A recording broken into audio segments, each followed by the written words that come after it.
1945, les Français ont massacré 45 000 enfants, femmes et hommes, tous des civils, qui célébraient la fin de la Deuxième Guerre mondiale. En fait, tout a commencé le 7 mai 1945. Dans les villes de Sétif, Guelma et Kherrata, des centaines de milliers de musulmans algériens ont envahi les rues pour célébrer la victoire des Alliés sur l'Allemagne nazie. On peut se poser la question de savoir, pourquoi les Algériens célébreraient-ils une victoire européenne? La réponse est simple, c'est parce que la France avait recruté de force, plus de 200 000 Algériens, pour mener sa guerre coloniale en Indochine, et la guerre contre l'Allemagne nazie. Pour les convaincre et les encourager, on leur avait promis l'indépendance, et des droits en cas de victoire des Alliés. Il faut savoir que jusque-là, les Algériens étaient soumis à un statut d'indigène, qui les privait de droits et de dignité, sur leur propre terre.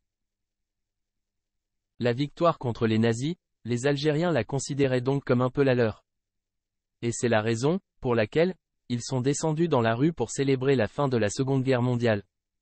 À cette occasion, ils ont sorti le drapeau algérien, ce qui a déplu aux colons français, pour qui le seul droit d'un arabe, est celui de baisser la tête.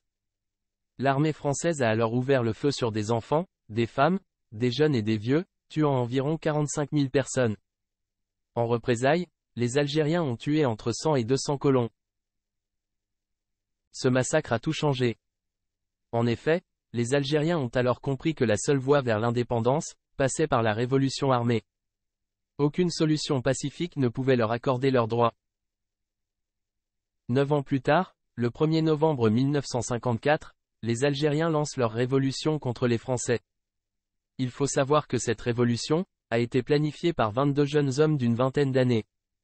Après 8 ans d'une guerre atroce, les Français ont finalement été contraints d'accorder l'indépendance à l'Algérie, mais seulement après avoir implanté des agents au sein du nouveau pouvoir, notamment le clan des Daf, les déserteurs de l'armée française, qui ont aidé Boumedienne à prendre le pouvoir.